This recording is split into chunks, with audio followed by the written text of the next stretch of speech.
Welcome back. Analyst Kalyan Guttikonda garu ఉన్నారు. నమస్తే కళ్యాణ్ గారు, బ్రేక్ఫాస్ట్ న్యూస్కి స్వాగతం. సో వీళ్ళు చెప్తున్నారు కదా, విన్నారు ఇద్దరి వర్షన్స్. అంటే 4 అంచెల విధానం అనేది నా అబ్జర్వేషన్. సో మీ అబ్జర్వేషన్స్ ఏంటి, నిర్ణయాలు కానీ లేకపోతే క్యాబినెట్ డెసిషన్స్ మీద?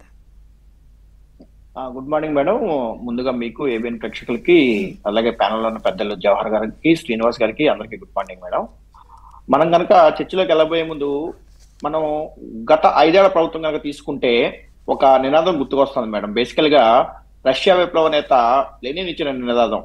ఏ నినాదం వెనక ఎవరి స్వార్థ ప్రయోజనాలు దాగున్నాయో తెలుసుకోలేనంత కాలం ప్రజలకు నష్టము మోసము జరుగుతూనే ఉంటుంది అని చెప్పి ఆనాడు ఆయన పేర్కొనడం జరిగింది. ఇది ఖచ్చితంగా గత 5 ఏళ్ల పరిపాలన 2019 నుంచి 24 వరకు జరిగిన ఒక రకంగా చెప్పాలంటే విధ్వంసకర అరాచకర పరిపాలనలో ఇది బాగా మనం గుర్తుపెట్టుకోవాలి మేడం. ఎందుకంటే ఆ 5 ఏళ్లు ప్రభుత్వ పరంగా తీసుకున్న ఏ నిర్ణయం వెనకైనా కానీ స్వార్థ ప్రయోజనాలే దాగి ఉన్నాయని చెప్పి వాళ్ళ కనుక మనం చూస్తూ వెళ్తుంటే క్లియర్ గా మనము కనిపిస్తుంది మేడం. ఎందుకంటే మనం ఆ 5 ఏళ్లలో తీసుకున్న పాలనాపర విధానాలను కనుక ఇప్పుడు నిశ్చితంగా విశ్లేషిస్తే ప్రతి విషయంలో అది సంక్షేమం ముసుగులో, పేదలకు సంక్షేమం చేస్తామని ముసుగులో ప్రతి విషయము కూడా పావుల 10 పైసలు పెట్టడం, 10 రూపాయలు కొట్టేయడం అన్న కాన్సెప్ట్ లో పాలసీ ఉండేది. ఆనాటి పెద్దలు యొక్క స్వార్థ ప్రయోజనాలే దాగి ఉన్నాయి అని చెప్పి మనకు క్లియర్ గా అర్థమవుతుంది. మన వాలంటీర్ వ్యవస్థ తీసుకున్నా గానీ, లేకపోతే పేదలకు సెంటు భూమి పేరుతో జరిగిన భూముల కొనుగోళ్లు, అభివృద్ధి, లేకపోతే నీళ్ల నిర్మాణంలో జరిగిన అవినీతి విషయంలో తీసుకున్నా గానీ, లేకపోతే ఆఖరికి ఇప్పుడు ఈ రోజు నిన్న క్యాబినెట్ మీటింగ్ లో సరిదిద్దిన అంశాలు ఎక్సైజ్ పాలసీ విషయంలో గానీ, ఆఖరికి భూ సర్వే పేరుతో ప్రజలకు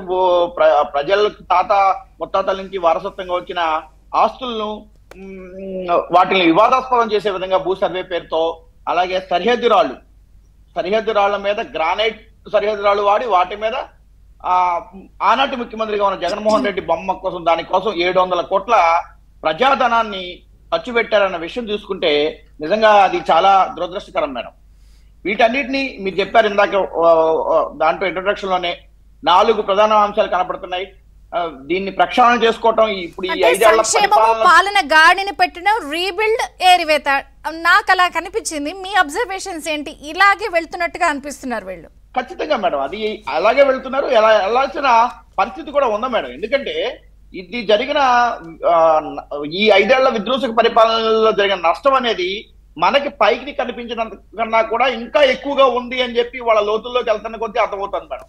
పరిపాలనలో ఉన్న వాళ్ళకి ఇంకెక్కువ అర్థమైతే ఉండొచ్చు. ఎందుకంటే ఒక క్వశ్చన్ తెలుసుకుంటా అంటే రాష్ట్ర స్థాయి నుంచి కింద గ్రామ స్థాయి వరకు అన్ని విషయాల్లో కూడా వాటి యొక్క నష్టం, అంటే మనం 5 ఏళ్ల పరిపాలన గురించే మాట్లాడుతున్నాం మేడం.